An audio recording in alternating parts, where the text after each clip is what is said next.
Good morning student. आज हम discuss करेंगे page number 136 role of hormone in metamorphosis in insect and frog. You have already learned about metamorphosis in insect and frog.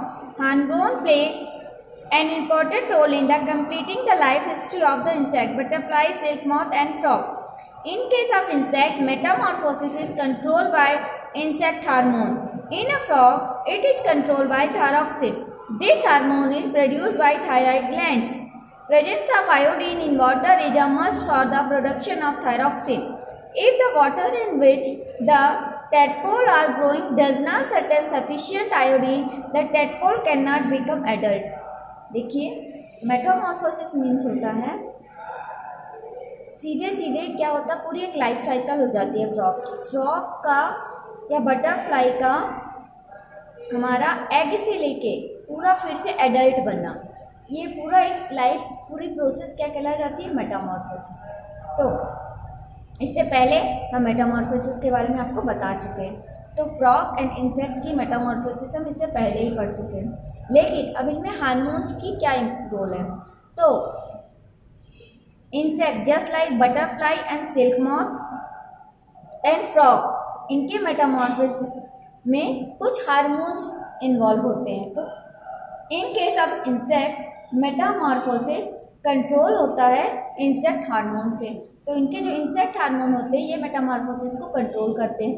तो in the case of the insect Metamorphosis control by insect hormone. Frog में which hormone, frog का Metamorphosis control by thyroxine. Frog में Metamorphosis control होता है thyroxine hormone में। Thyroxine hormone thyroid gland से secrete होता है। अब इसके अलावा थायरॉक्सिन के अलावा अब प्रेजेंस ऑफ आयोडीन, वाटर में आयोडीन की प्रेजेंस बहुत ज़्यादा नीड होती है इनको, अगर नेसेसरी है। अगर वाटर में आयोडीन नहीं होगी तो हमारा जो टैडपोल है वो एडल्ट नहीं बन पाएगा। In water is iodine in water is a must for the production of thyroxine. तो अगर वाटर में आयोडीन नहीं है तो थायरॉक्सिन का प्रोडक्शन नहीं होगा, थायराइड ग्लैंड थायरॉक्सिन नहीं बनाएगी।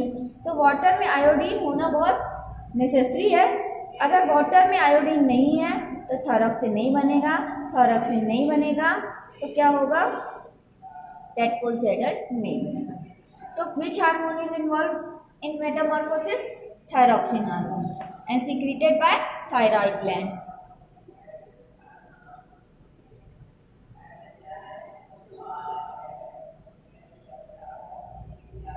नेक्स्ट है हमारा reproductive phase of life in human का reproductive phase. Adolescence become capable of reproduction when the testis in boys and ovaries in girls begin to produce gamete. In female the reproductive phase of the life begin at 11 to 12 years of age, while in male it began at 13 to 14 years of age. However, the capacity for production of the gametes lasts for a much longer time in males than in female. In female, a generally lasts till the age of the 45 to 50 years, and it make it last as long as he is healthy. देखिए, reproductive phase जो life का होता है humans में, वो male and female का अलग अलग होता है। एंडोसेंस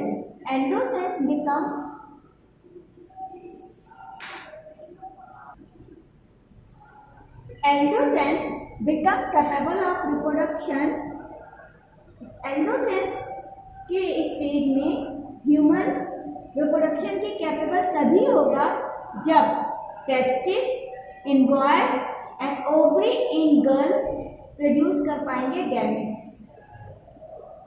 अब अगर ये गैमेट्स का प्रोडक्शन होता रहेगा तो क्या होगा, उनमें रिप्रोडक्शन की कैपेबिलिटी होती रहेगी। मतलब मेल स्पर्म का प्रोडक्शन करे और फीमेल क्या करे, एग या ओवम का प्रोडक्शन करे। तो ये प्रोडक्शन स्टार्ट कब होगा, ये मैंने आपको पहले भी बता दिया था कि मेल्स में 11 to 12 years and the females में फीमेल्स में स्टार्ट हो जाता है 11 to 12 ईयर एंड मेल्स में स्टार्ट होता है 13 to 14 ईयर्स।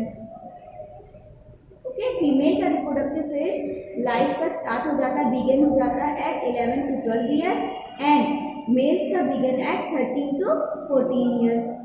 अब ये गैमीट का जैसे स्टार्ट होता है वैसे लास्ट भी होता है, तो फीमेल का लास्ट होता है 45 to 50 ईयर्स में, ठीक है, अगर वो हेल्दी है। इसके अलावा अगर बहुत सारी फीमेल्स होती हैं उनकी पुअर हेल्थ हो जाती है तो 45 से पहले भी, बिफोर द 45 भी हमारा ये प्रोडक्शन ऑफ गैमेट्स स्टॉप हो जाता है। तो फीमेल में 45 से 50 ईयर्स के बीच, बिटवीन द 45 to 50 ईयर्स उनका एग का प्रोडक्शन रुक जाता है, बट इन मेल्स में लाइफ लॉन्ग स्पर्म का प्रोडक्शन होता रहता है। तो ये हमारा मेल एंड फीमेल का दोनों का अलग अलग है। Maturation, menarche and menopause. Menopause in a female during the reproductive period, one of the two ovaries inside the body produce an ovum. In the mature ovum is released once in the every 28 to 30 days. The process of release of an ovum and egg by a ovary is called ovulation.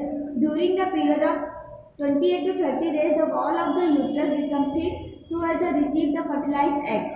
In case the egg is fertilized by the sperm, it begins in develop and result in pregnancy. But if the egg is not fertilized, then the uterus lining and the blood vessels break down and pass out of the vagina along with the unfertilized egg. This result in bleeding in women. In the loss of blood is called menstruation. Menstruation occur every 28 to 30 days. Loss of blood or menstrual flow called a period lasts for 3 to 7 days. देखिए, females में during the reproductive periods में 2 ovary produce 1 egg, दोनों ovary मिलकर एक egg produce करती हैं और ये एग की टाइम लगता है इसको मैच्योर होने में 28 से 30 डेज के बाद। तो 28 से 30 डेज में एग हमारा मैच्योर हो जाता है।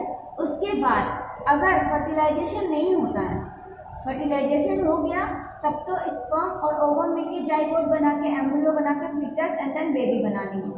बट अगर फर्टिलाइजेशन नहीं होता है तो हमारा यूट्रस क्या होता है, हर मंथ, हर 28 और 30 डेज के बीच अपनी यूट्रस क्या बनाती है, यूट्रस बॉल बना लेती है ताकि एम्ब्रियो आके यहाँ इम्प्लांट हो और उसकी ग्रोथ के लिए, उसको न्यूट्रिशन देने के लिए यूट्रस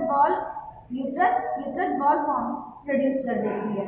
तो जैसे ही एग यूट्रस के पास आता है, यूट्रस में आता है, तो क्या होता है, हमारा जो यूट्रस वॉल होती है after maturity of ovum egg, ये हमारा क्या होता है, यूट्रस वॉल की लाइनिंग और वहाँ की जो ब्लड वेसल्स है वो ब्रेक डाउन हो जाती हैं और एग के साथ ही ओव्यूलेट हो जाती हैं। ओव्यूलेशन मतलब होता है रिलीज ऑफ एग।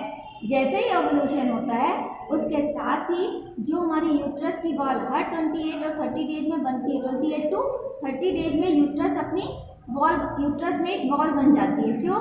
वो सोचता है कि हर बार फर्टिलाइजेशन होगा और एम्ब्रियो आएगा, हर बार वो एम्ब्रियो की न्यूट्रिशन के लिए यूट्रस यूट्राइन वॉल बना लेती है।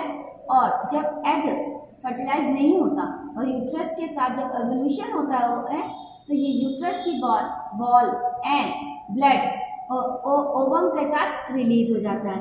इसी फेज को बोलते हैं मेंस्ट्रुएशन। मतलब एग के साथ अनफर्टिलाइज्ड एग हमारे वेजाइना के थ्रू क्या हो जाता है, ब्लड वेसल्स एंड यूट्रस की लाइनिंग के साथ, यूट्रस की लाइनिंग ब्रेक डाउन होके plus blood vessels plus ovum हमारा रिलीज हो जाता है वेजाइना के थ्रू। इस सिचुएशन को बोलते हैं मेंस्ट्रुएशन। ठीक, मेंस्ट्रुएशन हर 28 टू 30 डेज के बाद आता है। इसमें लॉस ऑफ ब्लड जो होता है उसको बोलते हैं मेंस्ट्रुअल फ्लो या पीरियड्स भी बोलते हैं। ये 3 टू 7 डेज का होता है, वेरी करता है female to female. The cycle of changes which takes place in ovary and uterus regularly every 28 days and so and is marked by menstrual flow is called a menstrual cycle. देखिए, जो हमारी पूरी 28 से 30 days की पूरी process होती है, इस पूरी प्रोसेस को बोलते हैं मेंस्ट्रुअल साइकिल। मतलब एग का फॉर्मेशन, प्लस एग की maturity and then release of egg.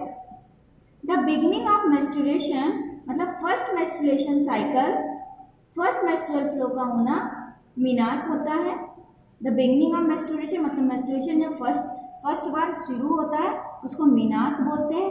And menstruation cycle जब स्टॉप हो जाती है अबाउट 45 to 50 ईयर्स, जैसे ही मेंस्ट्रुअल साइकिल स्टॉप हो जाती है मतलब एग का फॉर्मेशन स्टॉप हो जाता है फीमेल में बनना, तो उसको मेनोपॉज बोलते हैं।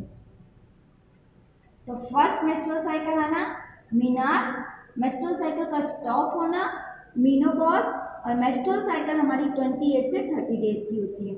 And what is ovulation? Ovulation means होता है release of egg. Reproductive health, health is defined as the state of physical, mental and social well-being. A person is said to be enjoyed good health when he is free from disease, anxiety and the tension. Good health is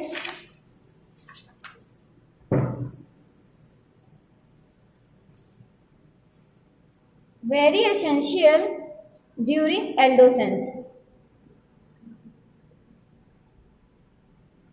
It is also important in the reproductive phase of the life so that there are no complications during pregnancy and the newborn baby is healthy and disease free.